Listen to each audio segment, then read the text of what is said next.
नमस्कार, innovation Friday के दूसरे सेशन में आपका स्वागत है।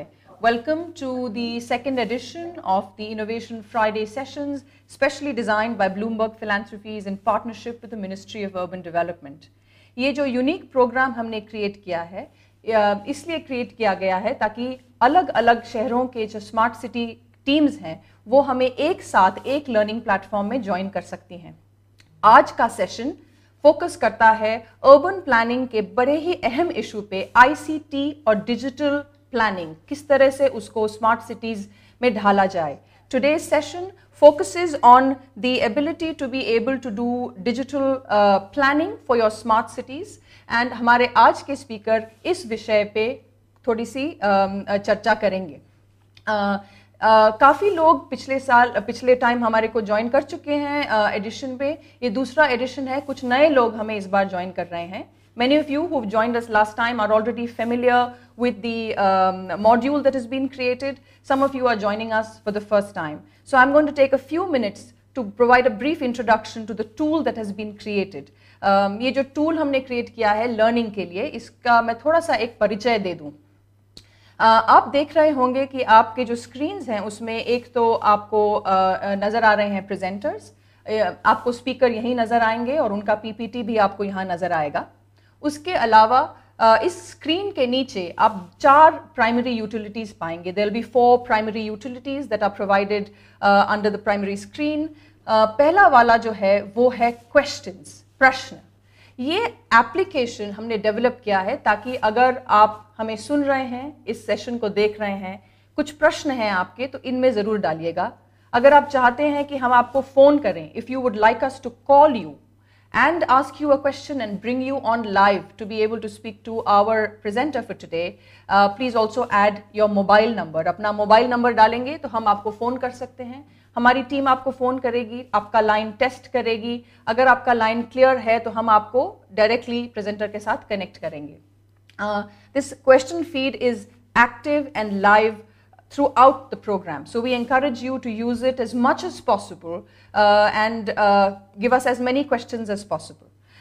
हो सकता है कि सब प्रश्नों का उत्तर हम इस सेशन में ना दे पाएं क्योंकि हमारे पास समय सीमित है, लेकिन आपके जितने भी प्रश्न हैं वो हमारे पास रिकॉर्ड हो जाते हैं एंड इनको हम वापस प्रेजेंटर के पास, स्पीकर के पास भेज सकते हैं and get additional responses from him. और ये पूरा कंटेंट फिर स्मार्ट सिटीज चैलेंज की वेबसाइट पे अवेलेबल होगा एक या 2 दिन के बाद, आज के सेशन के बाद। तो please try and put in as many questions as you have. We hope to be able to cover as much ground as possible today. Next to the question field आपको मिलेगा ट्विटर का application. हमने देखा है कि बहुत सारी cities already अपने ट्विटर हैंडल्स क्रिएट कर चुकी हैं और बहुत हमारे एक्सपर्ट्स भी ट्विटर से ज्वाइन करते हैं। आपके स्टेक होल्डर्स, सिटीजन्स, वो भी ट्विटर से ज्वाइन कर रहे हैं। तो ट्विटर का फीड आपको उधर नज़र आएगा। जो हैशटैग हम फॉलो कर रहे हैं वो है smart cities challenge. The hashtag that our Twitter feed is following is smart cities challenge. आप चाहते हैं आपका क्वेश्चन, आपका प्रश्न ट्विटर पे हमें नज़र आए और जो भी लोग इसको देख रहे हैं उनको नजर आए तो हैशटैग लगा के स्मार्ट सिटीज चैलेंज का एक ट्वीट जरूर डालिएगा। आप अपने प्रश्न भी डाल सकते हैं, वहां से भी हम प्रश्न उठा रहे हैं। If your question comes to us through Twitter, we will pick it up from there as well. So go ahead and use Twitter as much as your teams would like to do that. जो तीसरा field है आप देखेंगे वो है poles. ये कुछ प्रश्न हम सेशन के शुरुआत में और सेशन के अंत में शेयर करेंगे। हम जानना चाहते हैं कि क्या आप फॉर एग्जांपल आज का सेशन ICT पे डिपेंडेंट है कि उसके बारे में है, क्या आप ऑलरेडी उसको यूज़ कर रहे हैं अपनी टाउन प्लानिंग के लिए। सेशन के एंड में हम समझना चाहेंगे कि आपको ये सेशन कैसा लगा, टेक्नोलॉजी आज की कैसी लगी। अगर आपका उसमें फीडबैक है तो हम फीडबैक भी जानना चाहेंगे। Please use the poll session. I will highlight it when it is active and you will be able to click the poll. आप देखेंगे कि पोल हमारा एक पोल ऑलरेडी एक्टिव है, कुछ लोगों ने ऑलरेडी फीड इन किया हुआ है।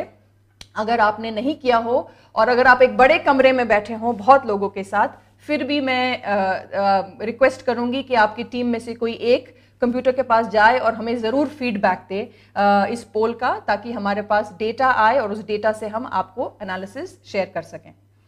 polls के बाद, at the section next to the polls is a download section. It's a brief feature that we have created specially for this learning program, so that all of the teams can actually download the presentation that our speaker will share today. जो content हमारे speaker share करते हैं, उसको आप download कर सकते हैं, अपने लिए बाद में record के लिए रख सकते हैं, आपकी और teams उसको discuss कर सकती हैं, और उसके बाद भी अगर आपके प्रश्न हो, even after that, having reviewed it after today's session, if you still have some questions, please send those questions across to us, and we will try and make sure that we can find ways to get responses on that onto the blogs and so on and so forth. तो आप देखेंगे कि जो हमने application design किया है ये बहुत ही डिटेल्ड है, इंटरैक्शन के लिए डिज़ाइंड है, ज़रूर इसको यूज़ कीजिए. We look forward to getting a lot of engagement from all of you. So I will quickly like to introduce the guests that we have online for today. आज हमारे साथ हैं ब्लूमबर्ग फिलैंथ्रोपीज से जो इंडिया स्मार्ट सिटीज चैलेंज की director हैं प्रिया शंकर हमें join कर रही हैं. प्रिया Shankar joins us today. And our speaker for today is Dr. Anthony Townsend, who's joining us from New York, bright and early. It's very early for him, and he's been kind enough to join us from there. Dr. Townsend is the senior research scientist at New York University's Rudin Center for Transportation, Policy and Management. वो आज बात करेंगे ICT और digital mapping for cities के बारे में. Anthony, welcome to today's session. Thank you very much for joining us so early from New York and giving us the time, bringing you on for you to share your opening remarks.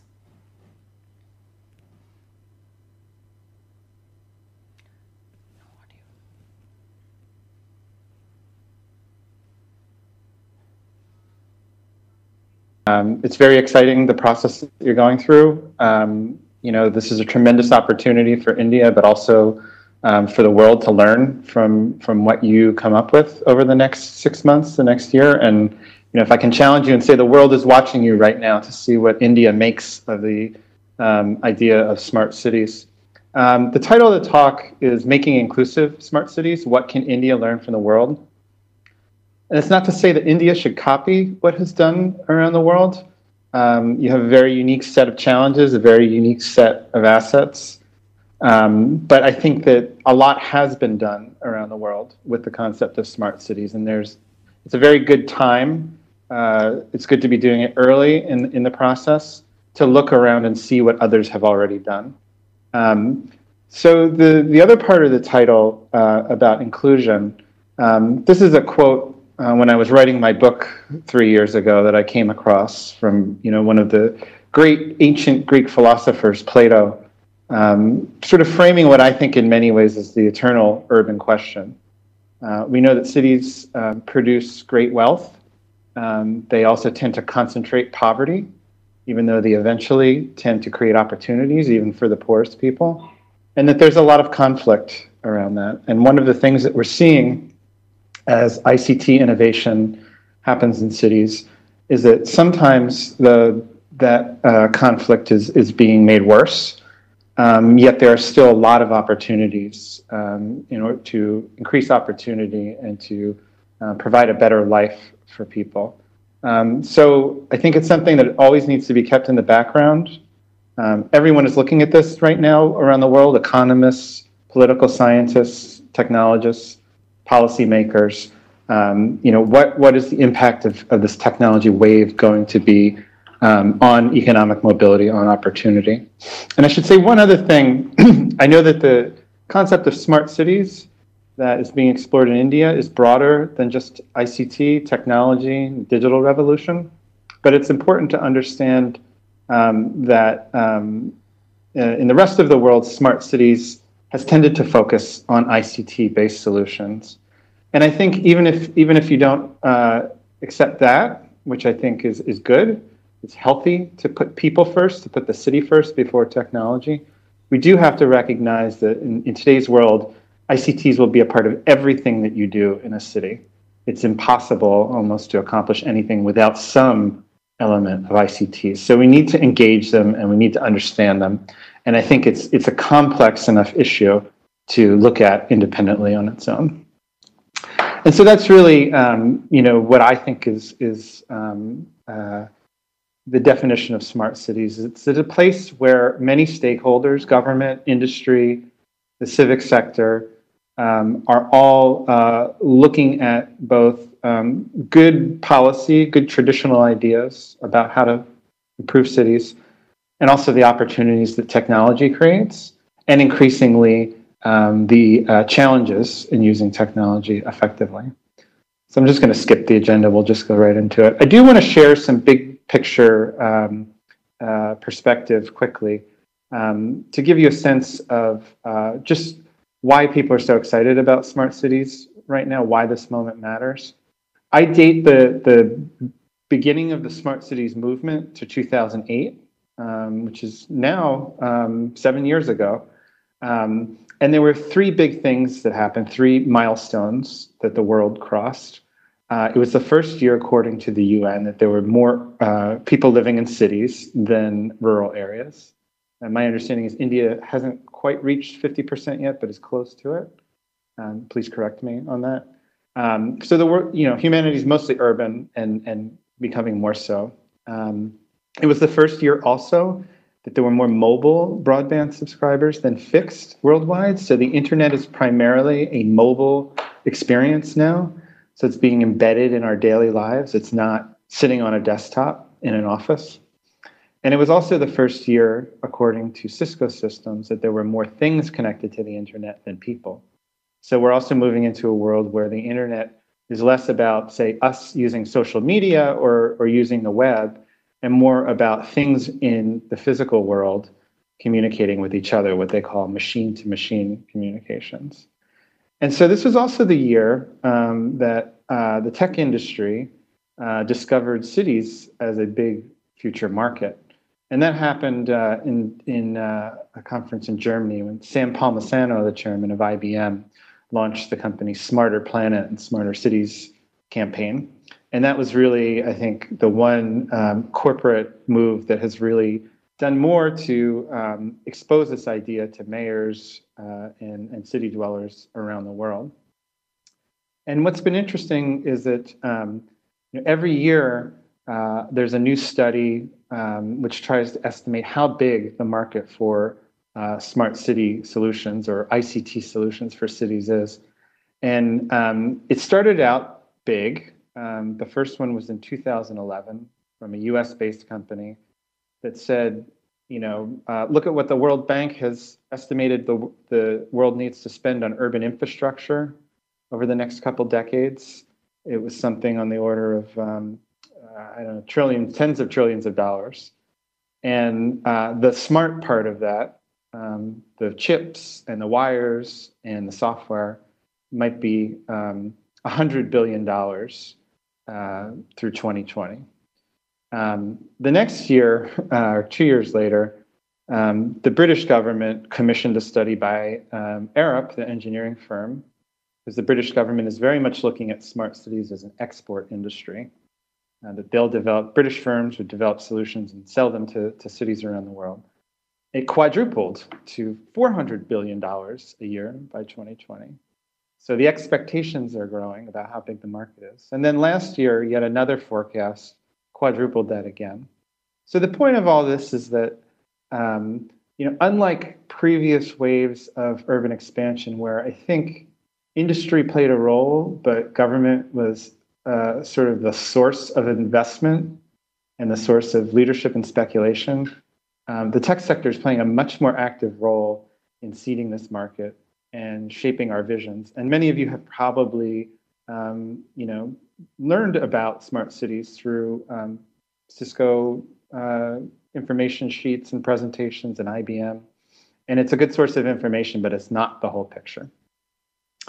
The other thing I should point out is that at any scale that you look at, the smart city market, what it costs to make something smart, whether it's the whole planet, a part of a city, a district, or just a single building, it tends to be about 2 to 3% of the total construction costs. And that ratio tends to hold true at almost every single scale that we look at. So it's a useful thing to know that while it's a very small portion of what you might spend to bring a city or a building or a neighborhood to life, it adds tremendous value.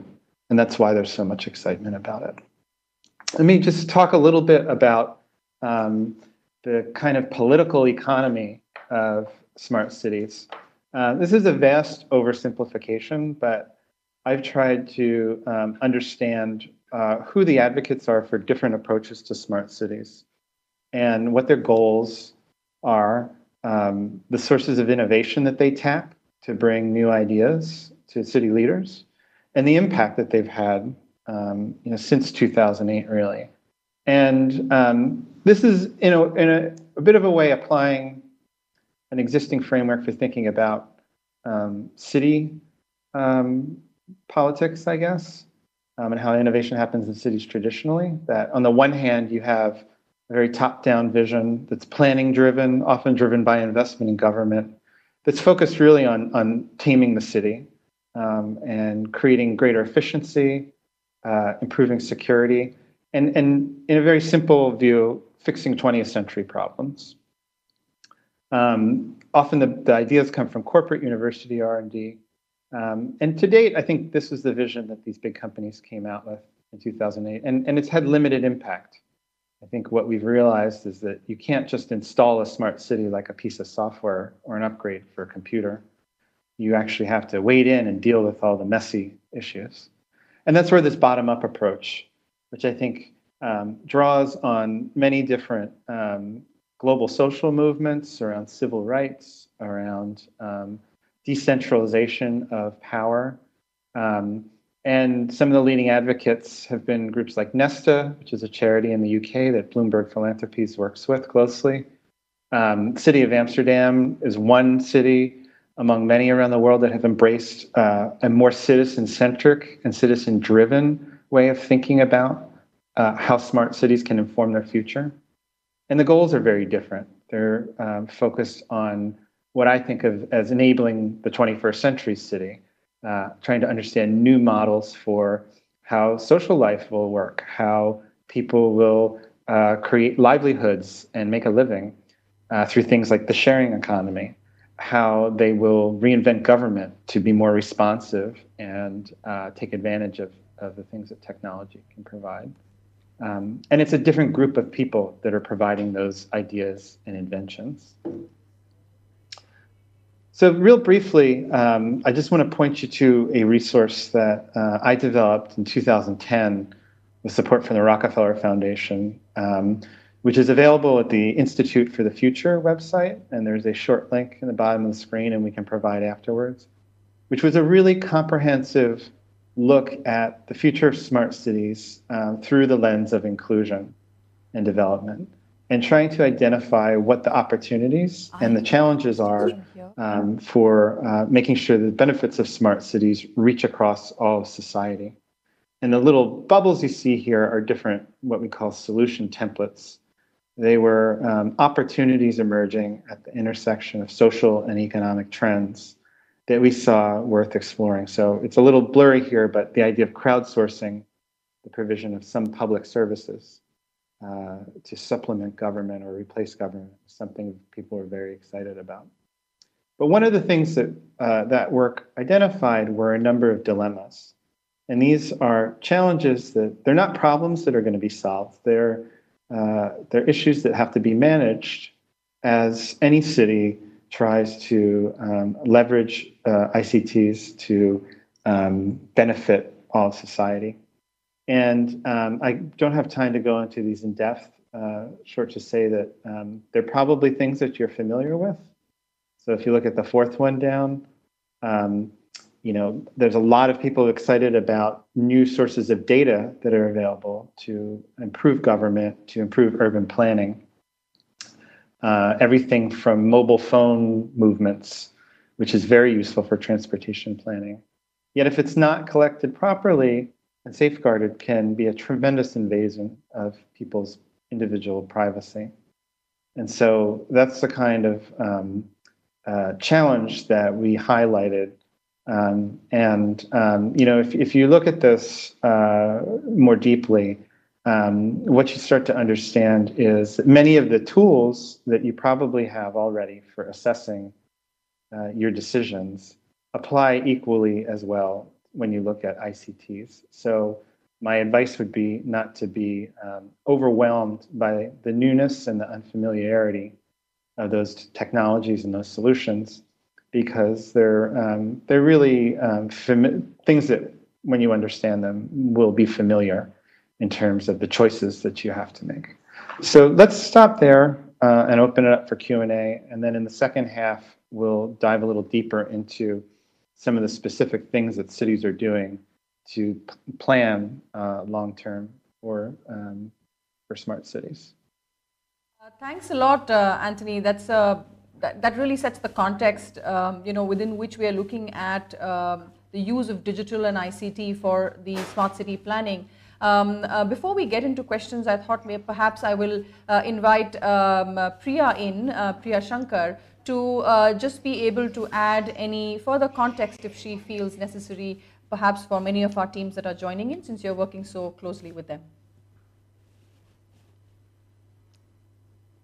Thank you, Parvati, and thank you, Anthony, for joining us. We're really delighted to have him as part of this webinar because he's one of the foremost smart cities experts in the world. And so we're really glad to be able to share this opportunity with the city teams participating in the Smart Cities Challenge here. And thank you also all the teams for logging in and joining us today. We're looking forward to the discussion and Q&A that follows. I just wanted to briefly kind of relate Anthony's presentation a little bit more to the Smart Cities mission and what cities are working on at the moment. And I'll just make sort of 3 quick points, after which we can carry on with question and answers and hear from the cities. The first is just to reiterate what Anthony said, that the Smart Cities mission in India is a lot broader, and the way the term smart city is being used in India is quite different from what the more traditional international understanding of it has been. And the way the mission is sort of defined in the guidelines is really about spurring economic growth, improving the quality of life through better services and infrastructure. And what Anthony points out, though, is that for any of this, given the way the world is changing, thinking about technology through whether it's for the area-based development proposals or the pan-city proposals, cities will need to kind of contend with technological solutions and what makes sense for them to use. The second point that I'd like to make is Anthony's sort of division around the top-down and the bottom-up approaches to smart cities. I think an interesting dynamic that we're seeing with the Smart Cities mission here is that, of course, it's a top-down mission because it's a national government, national urban development mission, but it's also very strongly emphasizing a bottom-up approach through its strong emphasis on citizen participation. And I know lots of cities have been doing a wide variety of citizen engagement activities and trying to get bottom-up approaches incorporated. So I think that will be really exciting to see as the proposals come in, how that bottom-up and top-down relate to each other. And the third is just to emphasize, again, a point that Anthony made around how there's lots and lots of solutions on offer and lots of companies advocating different type of solutions, but that it's ultimately up to the cities to try and decide what makes sense for them and what's most useful on the basis of their needs and the problems that they're trying to address. And I think with that, I'll hand over to you, Parvati, to source some questions and hear from cities about what they have to think. Great. Thanks for that context, Priya. Just for all of us to know, we have 96 individual city teams that have logged in from different logins. Those are the individual ones that we are tracking. We also have about 450 participants from these 94 points who are joining us, which means that many teams are actually sitting together and sharing in the learning process, and I'm hoping that there will be rich discussions there as well. So our question feeds lines are very busy. We have questions coming in from Twitter. We also have a question coming in on the phone line, so I'm going to take a couple of those. What I thought I will do, Anthony, is that I will perhaps share a couple of the questions, maybe pick one from the Twitter feed, pick also one that is coming through the online app, and then also connect us into a phone call as the next round, right? So one of the questions coming in through the Twitter feed is coming from the city of Varanasi. What ICT solutions perhaps should we look at in traffic management for a town that is 5,000 years old, and how can we sort of look at that? And of course, this is more of a question around some examples, and you may actually touch upon very interesting examples in the next section. So one question is very old city, and how do we sort of integrate that? Another question that is coming in similar lines, but this one from the online application: how does an ICT-based citywide solution possibly be made effective when currently the number of internet users may be quite low? Have that challenge been faced anywhere, and what might be some solutions? Again, you may touch upon it perhaps now and then later on. So maybe we'll take these two questions, and then I will bring on from Pune. The Pune team is online for a call as well. So first these two, and then we'll take a break to call somebody in. Okay. With regards to the traffic management question, first, you have to know what you're trying to achieve. So, a 5,000-year-old city, are you trying to preserve the historic core while providing greater mobility in the surrounding area that's being developed as the city grows?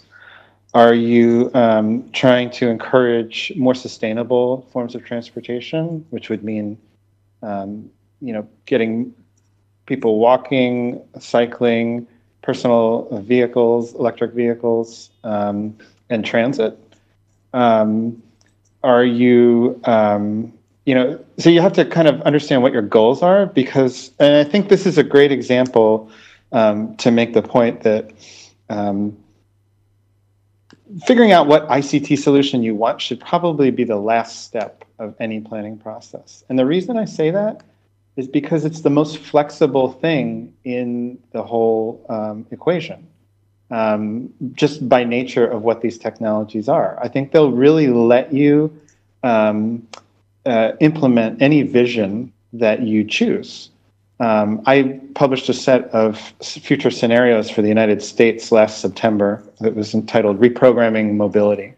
And I suggest you take a look at that, because many of the things are relevant globally. It's at reprogrammingmobility.org.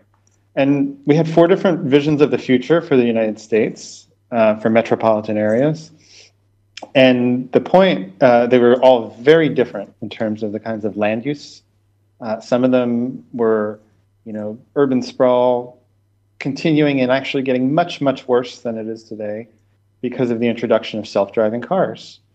And if people don't have to drive, they probably wouldn't care driving very long distances to get to work. So we could have people commuting 2-3 hours a day to very far outlying areas. That would create certain benefits. It would create certain costs. We also had a scenario that looked at hyper density. Applying ICTs to create much more efficient urban delivery and logistics systems, the kinds of things that we see Amazon doing now in its warehouses for e-commerce, applying that to a whole district or a whole city, which would allow you to create, incredibly high densities, but still provide all of the material and goods that people need to be happy and have a good quality of life. So I think it's really important to understand you have to figure out what you want before you figure out how to get it. And that, of all the ingredients that will be part of your solution, the ICT is probably the one that you have the most control over and the most flexibility and the most opportunity. So I would encourage you, when you approach a question like that, to look at it from the other direction. And what I'm hoping comes out of this process is very good definition from the city's ends of what the problems are, because the industry will be very creative at coming to you with solutions to whatever problem you define. But if you're clear about defining the problem, they'll find a way to leverage technology to make it work. In terms of low internet use, there have been many clever ideas from all around the world, many of them from India. I mean, the world, I think, looks to India for innovation in this area. Because so much innovation happens when there's scarcity, and internet connectivity is a scarcity. And I think there is a lot that can be done. It's a advantage that I think has been demonstrated. At the same time, I think other places in the world have looked at that issue and said, okay, we need to just focus on creating connectivity and worry about everything else after that's finished. New York City right now has basically adopted that policy, that we're not going to do anything else in a smart city space until we achieve universal broadband access. And the current mayor is focused entirely on that. We're doing about 20 different things to finish the project of building out broadband. So I think it may make sense, if that's the top of mind issue in your city, to just really focus on that and maybe let others fill in the gaps or exploit that platform once it's put in place. So why don't we go to the next question? Thanks a lot, Anthony. I'll just take a quick moment just to share that, perhaps a quick summary in Hindi as well. जो प्रश्न वाराणसी से आया था कि अगर हमारा शहर जो है 5000 साल पुराना है, हम किस तरह से ट्रैफिक के लिए ICT को यूज़ करें. आई थिंक एंथनी ने जो शेयर किया वो बहुत इंपॉर्टेंट, कि पहले एक प्रश्न पूछिए कि आप करना क्या चाहते हैं. क्या आप हेरिटेज को प्रिजर्व करना चाहते हैं? क्या आप सहूलियत देना चाहते हैं ट्रांसपोर्टेशन या मूवमेंट में? तो वो प्रश्न डिसाइड करेगा कि ICT किस तरह से यूज़ की जाए. और दूसरा प्रश्न जो बताया था कि यूज़र्स ना हो इंटरनेट के, तो फिर कैसे ICT को इंटीग्रेट कर सकते हैं. एंड आई थिंक उनका रिस्पॉन्स जो था बड़ा इंटरेस्टिंग, कि एक केस में उन्होंने शेयर किया जहाँ पर शहर ने डिसाइड किया है कि जब तक हम 100% बैंडविड्थ सबको ना दे पाएँ, तब तक हम इससे ज़्यादा ICT शहर में नहीं लगाएंगे. तो वो प्रायोरिटाइज हो जाता है कि हम सबको पहले बैंडविड्थ पहुंचाएं और उसके बाद सिटीज तक जाएं.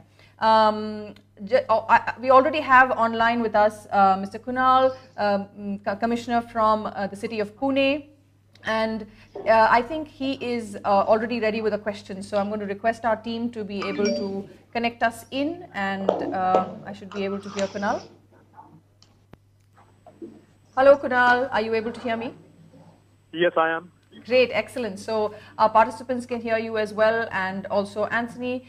Go ahead. You had a question for him. Yes. To me, technology per se doesn't seem to be the biggest challenge in ICT-driven initiatives. Bigger challenges seem to be in the area of internalization within the organizations, especially the government organizations, building capacity and sustainability. So tell me a couple of examples wherein cities like ours have been able to find solutions to these complex stumbling blocks and have been successful with ICT innovations to create smarter cities. Okay. Anthony, you were able to get that? Yes. So this is the second half of my presentation will address that quite extensively as we talk about the whole phenomenon of digital master planning, which is a relatively new kind of city planning that cities around the world have all launched independently of each other, really, to systematically address that question.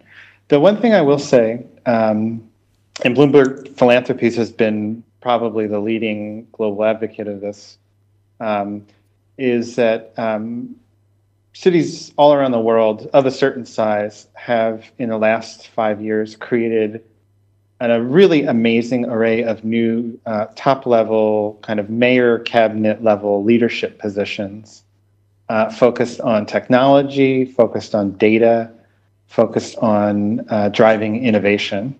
And the roles are all defined a little differently. They're all vested with different powers and responsibilities in different cities, but they share a number of characteristics. One of which is that it's usually the mayor who's pushing the creation of that position, because they see this as a task, a high priority task that requires someone's full attention and kind of as much resources and authority as they can be given.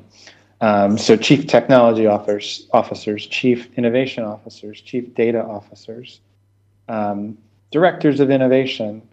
Boston has something called the Mayor's Office of New Urban Mechanics, which is a very stimulating title.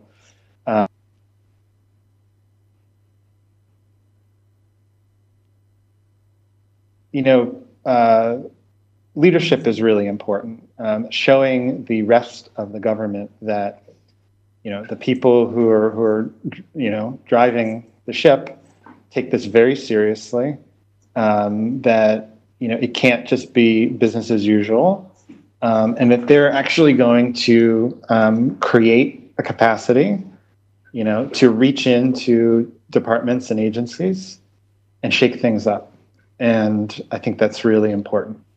Whether it's able in the long term to really change entrenched bureaucracies or old-fashioned ways of thinking and doing things, I mean, that's still in question, but there have been a number of really good examples, and I would point you to the resources that Bloomberg Philanthropies has on this. Lots of research, lots of case studies from previous mayor's challenges, as well as some of the work that Nesta has been publishing over the last year about the CIT-IE program, which is called City Innovation Technology Entrepreneurship, I think. Thanks a lot, Anthony. Kunal, I hope that was an effective sort of input for you. I also heard Anthony say, of course, that the next section of case studies will delve a little bit more deeper into this. And we look forward to that conversation. I can also see that the Pune team is very active on Twitter, so we look forward to further questions from you. So thank you very much. I was thinking that we should go back to your presentation, but there is a lot of questions coming from one particular city, so I'm going to actually pick that and perhaps just take that in as a quick segue, and then we will move to that. The question is coming from Bidanagar, and the team seems to be very actively, putting questions to us, and they seemed very interesting. Does a smart city also teach its older citizens to use technology-based solutions? If yes, has that actually been applied? So perhaps you're dealing with it in your cases, but if not, you may choose to respond to that. It's a very interesting question. I think the answer is definitely yes. If one way of looking at the opportunity of ICT is connecting resources that are underutilized, right? So if you look at like car share, the strategy there is to take idle resources, private automobiles that aren't used 95% of their working life, and put them to use by sharing them, by using technology to coordinate the sharing. By that extension, who are all the people in society who are not necessarily connected to the economy, connected to civic life in the way that they could be? Senior citizens, certainly. Children, disabled people. There are many here in the United States that think that the most important impact of self-driving cars is going to be allowing visually impaired blind people to get around and become productive members of society. And California, where a lot of this research is happening, 40 million people, 500,000 of them can't drive because of eyesight issues.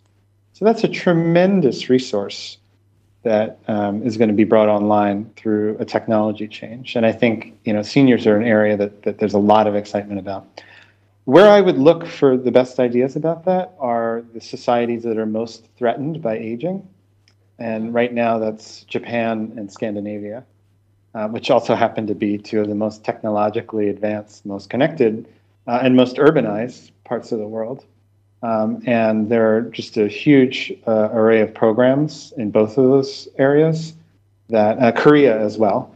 I would, put Korea with Japan to try to understand how people are engaged with these technologies and what they can do. If you read my book, Smart Cities, I think in chapter 4, I talk about a program from the 1970s in Pennsylvania, in the United States, in the early days of interactive cable television that was trying to get people essentially to create chat rooms in a network of senior centers in a city. So this is not, this is something that as soon as the network society began to emerge, people immediately saw an opportunity. And the one last thing I'll say about this is that the changes in technology, the way we interact with computers, are definitely creating lots of opportunities here to interact with people who won't know how to operate a complicated terminal, which is what our computers are. So gestural interfaces, which have been pioneered by things like video games, spoken interfaces and natural text recognition, things like Siri and Google Voice Search. These systems now can understand many different languages. They can be trained in new dialects very, very quickly. And so those obstacles for people to comfortably interact with computers and information are going to fall very, very quickly. So I would say if you see an opportunity in this area, to push as hard as you can, because it will only get easier and easier as time goes forward. Thank you, Anthony, for addressing that. I think you're very rightly highlighted that that's going to be increasingly a large community as well, and therefore not just to design for the youth who may be already very familiar with digital, but also to design for those who may not yet be familiar with it or may need to be brought on board in very innovative ways. So, so with that, I think I would hand back over to you to share with us some of the cases and the tool as well. I will also request, Anthony, at your end that, on your WebEx screen, if you could maximize your slide once you have put it up, that will allow some of our teams watching on smaller screens to be able to see that as well. Let us know if you have a challenge. Okay, I should be full size right now. I'm not sure how to make it any bigger, but so let's continue. So the second half of the presentation, I want to talk about a very specific way that local governments are trying to understand, again, the opportunities and the challenge, particularly over the longer term, and a practice that has emerged in primarily global cities, big, internationally significant cities, and primarily in the developed world, the global north. But I think something that's expanding and hopefully going to become more prevalent, and something that I think all the cities involved in this process should consider. And it's what we call digital master planning. And really, this is a new kind of urban planning. In many ways, it's very similar to the point where sustainability planning was about 10 years ago in the mid-2000s, when cities started to realize that sustainability was a challenge that they couldn't adequately develop a strategy around within their traditional land use and transportation planning process, which is actually fairly standardized around the world. I mean, if you look at a transportation plan for Pune, it probably doesn't look that different than the one for Philadelphia or the one for Birmingham in the UK. Very highly standardized methodology. And often the same global engineering firms and planning firms are doing the plans, in one city that they're doing in another city. On the other hand, these digital master plans and sustainability plans, which I think they follow in, are very different. Each city's inventing it on their own. And this is part of a study I did for NYU's Marin Institute of Urban Management last year. And we looked at 8 city technology plans: Chicago, New York, London, Dublin, San Francisco, Hong Kong, Singapore, and I'm forgetting the 8th one. But we looked at 3 different elements. We looked at the content, the planning process, and the implementation approach. And just, here's an example of what I think is one of the best plans, the City of Chicago's technology plan, which was published in 2013. Interesting, these are also driven by mayors who are trying to, make a statement about innovation. They're often very political documents. But an interesting aspect of it is that they often, I want to say they're sort of the second round of issues that the mayors try to tackle.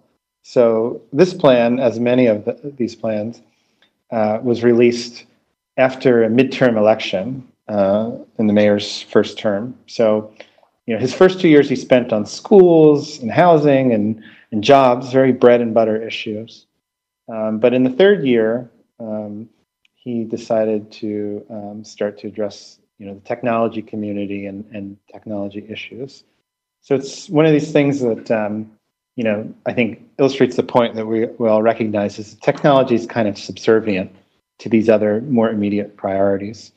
And you can just see the issues that it covers are similar to many of the other plans: infrastructure, digital literacy, which we just talked about, open government, which is a very hot thing, sharing data to enable innovation, civic tech, so government-like innovations that are being pushed by parties outside government, and then the economic development aspect of the technology sector itself. Chicago's plan, one of the reasons I like it is because it was so comprehensive, and it was probably the only plan of these 8 where it really took a deep look at the role of technology in public space. What will next generation bus shelters look like? What kinds of services will people get as they walk down the street or move through a public plaza? And how will they interact with government in that context? Really looking at the kind of street level urban design challenges, which I think was very sophisticated. Just to give you a sense of what's in these plans, we broke the initiatives down into 8 different categories, and tried to identify what each city plan focused on. And you can see just the tremendous variability here, both in terms of the number of initiatives proposed, what kinds of things they address. So you'll see many of the American cities are focused on very short-term kind of software type projects around skills and open data and citizen engagement, whereas some of the Asian cities like Hong Kong and Singapore and Europe and Barcelona, Barcelona was the 8th city, focus more on infrastructure and kind of hardware type initiatives, if you will. Part of that reflects, local politics and policy making. Part of it reflects the arm in government that's pushing the plan. So in Hong Kong and Singapore, the arm in government that was developing and pushing the plan had considerably more authority, had been around longer. Whereas in the US, many of the plans were pushed by these new officers I spoke about previously, chief technology officers, chief innovation officers. And then you have kind of local anomalies like in London, where you just have a very weak city government that doesn't have much ability to do substantial work on its own outside of areas like transportation, very limited areas, that the power structure is much more devolved to the boroughs. And so a lot of London's plan was focused on coordinating knowledge sharing and action and branding and things like that across subsidiary governments. And this just breaks that down by percentage, so you can see,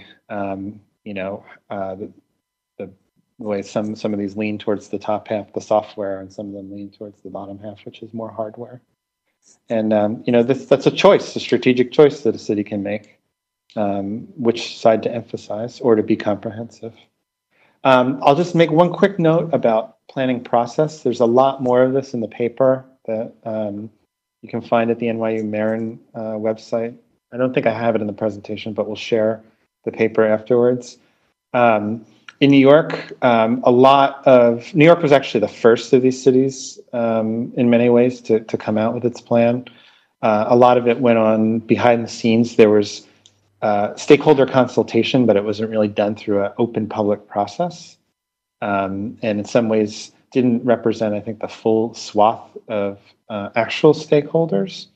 In Chicago, the stakeholder engagement process was a lot more open, engaged a number of foundations, philanthropies that had been active on this issue for decades, and reflected, I think, some of that approach. London probably went a little bit too far in some ways in engagement, had a very large steering committee that kind of became unwieldy and had to be reconstituted when it came time to implement the project. Lots of academics who took it in a direction that I think was seen as not so productive. But it was good in the sense that it was a very high-profile public process. And in Dublin, I think they were probably the best at finding a way to engage people online in the planning process. And where we came to at the end of this study was that there are really 4 different approaches to digital master planning: facilitative, learning, systems, and interventionist. And they kind of give you hints of what that style is. I don't have time to go into depth on it. But I'll just say that facilitative was kind of this London approach of enabling stakeholders to voice their concerns and their goals and their, expose their resources. A learning approach, which was very much about using the planning process almost as a research exercise to allow the stakeholders to understand, as you all have been asking, what are the opportunities technology provides? What are the risks? A systems approach, which I think is a more engineering-driven approach, trying to look at ways of integrating things that are siloed in government and impeding innovation, impeding efficiency. And then what we call the interventionist approach, which is one that's backed by heavy public investment in very long-term kinds of platforms and capacity building.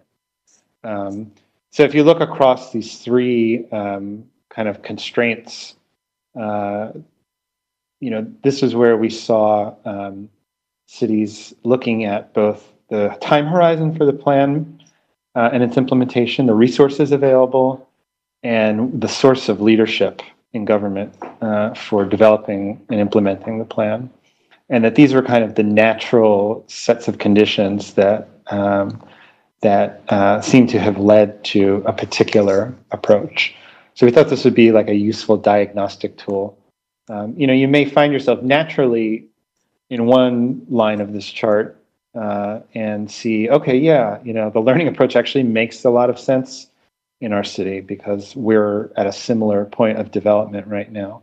But it's possible that your aspiration may be a different kind of approach. And, this helps you understand, well, what do we need to build or find in terms of leadership, in terms of resources, in terms of getting people to agree that the time horizon for planning should be extended or reduced. I think typically extending it is probably a better thing, but if you want results, it may make sense to pull it in. But this can be a tool for just thinking about how to make that shift. And then I'll finish on, all these plans had a set of tools for thinking about what's important in terms of drawing on ICT to solve city problems. But probably the most sophisticated tool was this tool came from the Dublin Digital Master Plan, which was published in 2014. It's called the Digital Maturity Scorecard. And you probably can't make out all the text. I encourage you to pull the presentation and look at it. It's also available online. If you search for that word, you should find it. And basically what it did was identify 6 strategies for developing a smart city. City governance, building ubiquitous city networks, which is connectivity, leveraging data, fostering digital services, so e-government, digital access and skills, so teaching people, how to get online and how to use it, and then city impact realization, which I think is more of a citizen engagement process. And then they identified 5 levels of development, from kind of ad hoc city to one that's advanced or optimizing its digital maturity. And the idea is that a city should be able to look at this chart and figure out or assess where it is right now. And if you look at what's highlighted, a number of cities that I talked to, Dublin, the Singapore IDA, which is the National Telecoms Smart City Regulator, have used this tool, told me that they've used this tool to assess themselves. One of many things they've done to assess themselves. And more often than not, they seem to say, "Yeah, we're kind of at 2 right now." Nobody wants to be at level 1, and usually if you're at level 1, you're probably not developed enough to actually be doing this exercise. But at least for Dublin, the objective was to get to level 5 over a 10 or 15-year period. Now, if you look at level 5, there's an ideology embedded in this that worked for London or for Dublin at the time. It may not work for every city, but it was one that was very much focused on enabling this bottom up. I think they even say bottom up in there a couple times. That citizens should be empowered to innovate and to take on some of the functions of governance, shared governance, delivering services, pervasive creativity. So it's an aspirational tool, and one that's tied to a specific vision that informed their digital plan. So I would encourage, all of you today, to take 15 minutes as a team and look at this and say, where are we and where do we think we could really get, either in the context of this smart city program or, generally over the next 10 to 15 years. And are those aspirations the ones that we have, or do we want to adapt them? So, I wouldn't say this is the whole world of what you should be looking at, but it's a pretty comprehensive picture that makes a pretty sophisticated argument about how you should develop over time, and how just the general idea of having a plan, having a tool like this that you can go back at regular intervals. This is what we learned from New York City's digital master plan, which was the only one that's really been done again, sort of updated every year for several years. That each year you should be looking at your progress, and did we set out to reach the objectives that we set for ourselves, and are we maturing the way that we would like to? So I'll stop there. We'll go back to Q&A. But I think this is a really powerful tool. I think it's not something to be done lightly. If you do try to engage in one of these plans, I would encourage you to not keep the planning process closed. This isn't something that your team can go into a room and come back with in a month. It's something that requires stakeholder engagement, and you need a strategy for that stakeholder engagement so that you don't leave out key voices that really you're going to draw upon when it comes time to implement the plan. Is a very interesting tool, and I think, like you were saying, Anthony, and it's a great invitation and encouragement as well, especially since many of the city teams are sitting together as a part of this learning process. And it would be great if many of you who are together in teams watching this, are able to spend maybe 15-20 minutes after today's session, perhaps use that tool. It's available as a download in the download section, or perhaps schedule yourself for Monday or maybe perhaps tomorrow to get together again and actually apply the tool. And that's really the advantage of these sessions, which is that you have an opportunity to hear an expert share his perspective, and then also be able to use the tool, and maybe perhaps even further send us questions through Twitter tomorrow if you have, and we'll try and pick those up as well. So thanks a lot. My name is at Anthony Mobile, so feel free to ask me questions as well. I'll do my best to answer. Oh, that's great. So we have Anthony on Twitter as well. I think you would already have been tagged through the Smart Cities link. So questions through him, hashtag it Smart Cities Challenge, and we can keep the communication on that going. So we have about 15 more minutes to go. So I'm quickly going to go into questions. Like I said, that we now have about 461 people online with us, in this learning program. So quickly getting into questions, I'm going to take two that have come in through, the feed and through Twitter. One question is, how can ICT be used to bring about citizens' behavior change? Is that possible? What do you think in terms of behavior change? The second question that is very interesting, especially in the context of India, coming from Ram Khandelwal, is how can informal sector be made more productive? Now, in the context of India, where the informal sector, people who are not necessarily sitting in offices but are part of the unorganized sectors, don't have access necessarily to internet apart from their phones, can they be made productive in smart cities through ICT solutions? Those two questions, and then we will bring on somebody through an online, through the phone. So the first question was about affecting behavior change Yes. in citizens? That is right. Okay. So I think these are both terribly complex questions. They're also areas that there's a tremendous amount of activity in trying to affect change and trying to spur innovation. I don't have any easy answers to either of them. Suffice to say that it's good to see you focusing on them. The area, I'll take the second question first. The informal sector productivity question, we're seeing an awful lot of activity in the transportation sector, particularly around informal providers.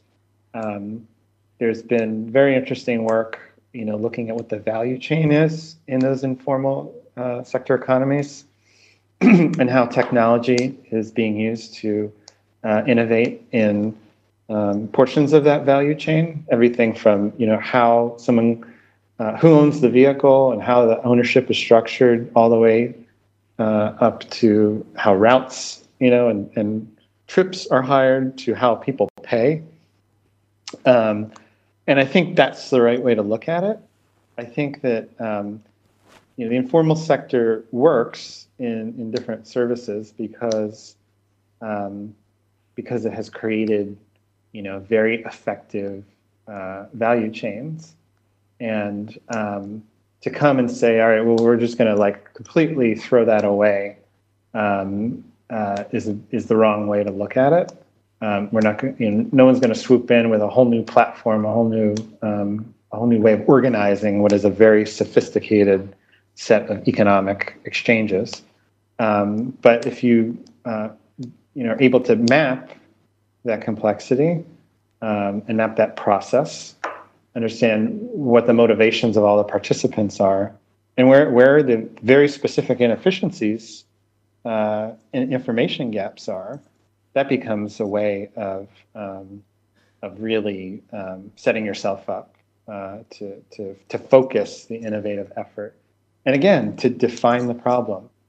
This is I think the world has sort of learned this, the urban innovation world. When smart cities first started to become exciting, 5, 6, 7 years ago, a lot of cities would organize hackathons or open data contests. And they would just dump a bunch of data sets on the web and say, all right, create innovations. And more often than not, the result of that was that a very small slice of society who had the technology, had the skills to write the code, would build apps that solved their own problems.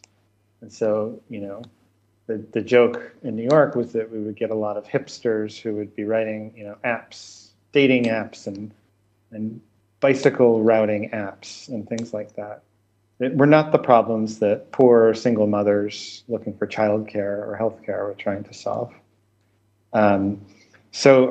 And I think the innovation process, the way it's structured and the way it defines the problems again, has a big part to do with those outcomes. So I think being able to take the people in your stakeholder group who really understand how the informal sectors work, to map out what the key challenges are, and then to focus the innovation resources on those key challenges, and do it in a way that allows some room for experimentation. So you don't want to pick a single company or social enterprise to solve the problem, but maybe a focused competition around how do we make payment more secure for informal providers in any given sector is the kind of thing that can really have a major impact.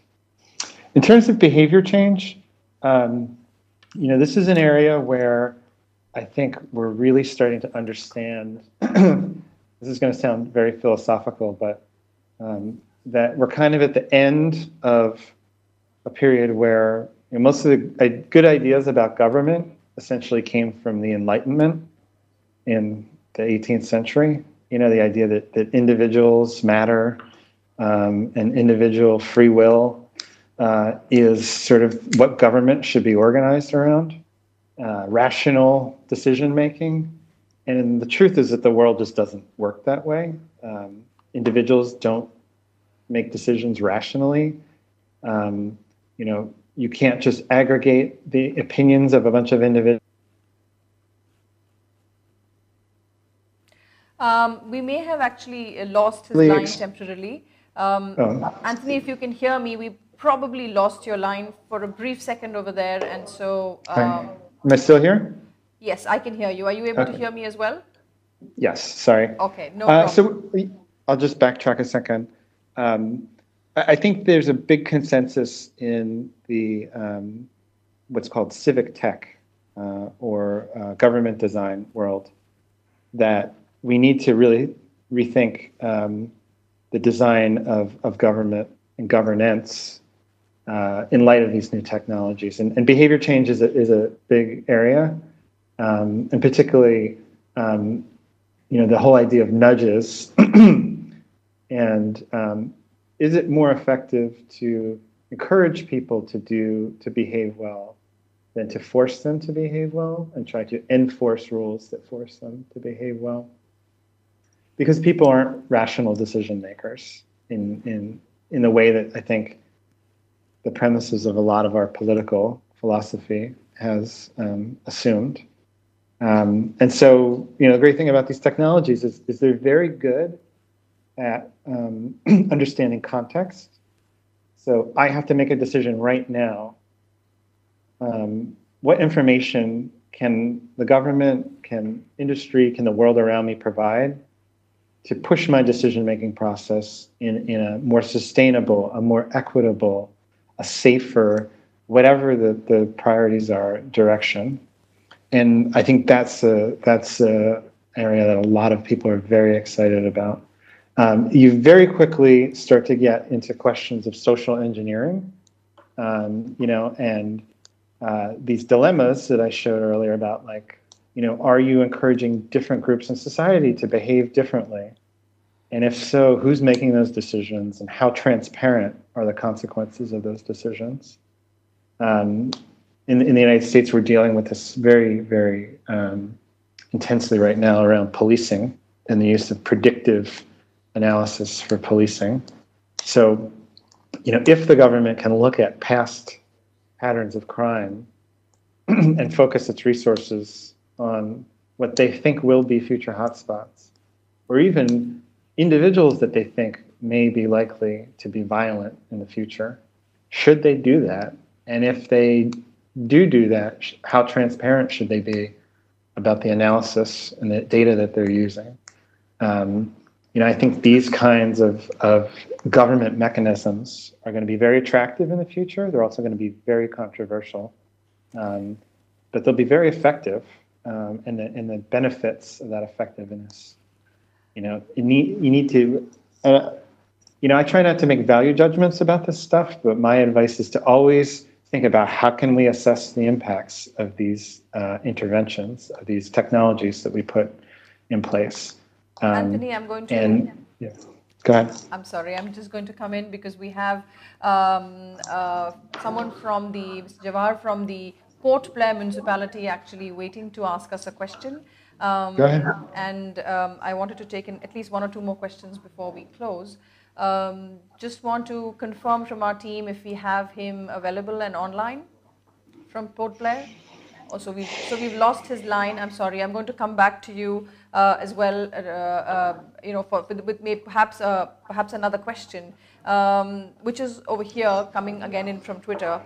Tell us, how can ICT be a growth engine for an entire city? I think you've covered that largely, but obviously the question seems to be coming back perhaps from the perspective that, like you were very rightly saying, asking the question why we want to use it versus just using it is perhaps a big point. And we're just going to go back to you. We're going to try and also connect on the phone line in a minute while you do that.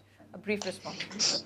So I'm going to use that question to focus in on the kind of economic development approach to smart cities.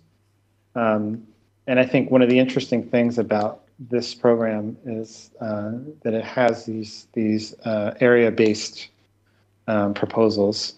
And, there are many cities around the world that are looking at what are called living labs or innovation districts as a strategy for economic development. And those approaches mesh very tightly with smart city planning because they both require long-term investments, sustained attention and focus on planning, and they can help each other. So smart cities, can benefit from having a focused place to test things and prototype things. And these innovation districts or living labs can benefit by being the focal point of a citywide effort to develop a new industry. So I think there's certainly lots of examples around the world. Great. You just search for innovation districts or living labs, you'll find lots and lots of resources. And I'm very interested in this topic. So therefore, that's an opportunity. Therefore, there's an opportunity for our teams to be able to, if they think through that aspect, actually sort of revert back to you as once they go through their planning and perhaps continue the conversation on Twitter and otherwise. I think we now have Mr. Jawahar online from the Municipal Corporation of Port Blair, which is in the Andaman Islands. So we are going across over there to be able to bring him in and for him to ask his question. Mr. Jawahar, are you able to hear me? Hello. Yeah. Hi, Mr. Jawahar. You're able to hear me? Yeah, I can hear you very well. Okay, great. Excellent. Please go ahead with your question. Yeah. Port Blair is a unique island city which is selected for the Smart City mission. The city has a total population of 150,000 people. The consumer base is low and it has a very difficult terrain.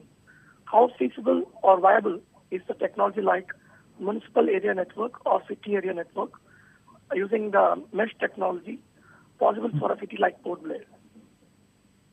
So a specific question. Thank you, Mr. Jawahar. I think interesting question. Anthony, were you able to get that? It's a specific question around the city network and mesh technologies. Yes, and I don't, given my very limited knowledge of that part of the world, I would point out that I'm guessing it's probably quite threatened by sea level rise and severe weather and flooding and all those things. So resilience and reliability is a primary concern. I also live in a region of the world that's severely threatened by those things, and I have also looked at mesh wireless technology as a way of building a very reliable, robust, rapidly deployable, inexpensive communication system. So I would encourage you to continue with that. I think it's very promising. Again, another area where technology is making big leaps very quickly. The only thing I would add to it is to say you should also look at the energy and water and other kinds of distributed infrastructure that can be kind of deployed alongside a mesh communications system. Because there are a lot of advantages to making your distributed electricity production able to talk to each other and to work as a smart grid as well. And this is something that's being actively discussed here in the New York region after this major flood we had 3 years ago, where something like 500,000 people were displaced temporarily. I think what you're sharing, therefore, is that obviously there have been other island cities that have had similar challenges, and there are good examples to learn from, perhaps very closely yours as well, and you are clearly working in an environment like that. So there's a lot to learn for our Put Play team. Thanks again for that question. We are closing in on our 75 minutes for this session, so I want us, just to try and perhaps be able to share with all our participants that we have about 107 visitors now altogether. We have about 469 participants logged in. I'm really hoping that we will be able to take the communication and the discussion forward. But for now, I'm going to sort of bring the session for today to a little bit of a close, and I'm not sure, Anthony, perhaps you might have a few quick, very brief closing remarks, and then I could perhaps share a new poll question with all our participants as well. Back to you for a quick I would just conclude with the same remark that I opened with, is that it's a good time to look around the world to understand what you can learn, but don't feel that India needs to copy everything that the rest of the world has done. There's a tremendous base of innovation to build on, approaches that have been pioneered in India, but there's a lot to learn from the experience of the rest of the world. Thank you very much. For our participants who are online, there is a new poll question that has been set up. We are hoping that this was a useful session for you. If it was, please do give us that input. If it wasn't, please give us that input as well, because that is also helpful for us. As we have shared, जैसे हमने share किया है कि ये Innovation Fridays का के sessions का जो कारवा है वो चलता रहेगा. हर Friday हम वापस आने की कोशिश कर रहे हैं ताकि सबके schedules में हम एक learning session डाल सकें. Friday. अगला हफ्ता दिवाली का हफ्ता है और इसलिए काफ़ी ऑफिसेज क्लोज रहेंगे, काफ़ी लोग छुट्टी पे रहेंगे. हम चाहते हैं कि हम आपकी दिवाली बहुत शुभ रहे. हमारे पूरी टीम की तरफ से आप सबको बहुत बहुत दिवाली की शुभकामनाएं. अगले हफ्ते का सेशन नहीं रहेगा, लेकिन आपके पास जो न्यूज़ लेटर्स आते हैं ब्लूमबर्ग की तरफ से, all the newsletter that you get from the Bloomberg team on a periodic basis will carry details of the date and the time for the next session. So do watch out for that. और मैं request करूँगी कि आप ज़रूर पोल का question respond करें. अगर आप बहुत सारे लोग एक साथ बैठे हैं, फिर भी कोई आपकी टीम में से एक पार्टिसिपेंट ज़रूर लॉग इन करके पोल का रिस्पॉन्स दे. Very helpful to get us that feedback. उसके अलावा अगर आपके पास कोई फीडबैक है तो आप जो क्वेश्चन वाला सेक्शन है उसी में अपना ब्रीफ फीडबैक डाल सकते हैं. आप हमें ट्विटर के द्वारा भी इनपुट भेज सकते हैं. That will be very helpful. We are really hoping that you enjoyed the session and the discussion today. I want to thank Priya Shankar for joining us and very patiently being there through the session. Also a big thanks to Dr. Townsend for joining us from New York and sharing insights and also being open to continued communication from all of us. Thank you very much, and thank you all for joining us. Namaskar and very happy Diwali to everyone.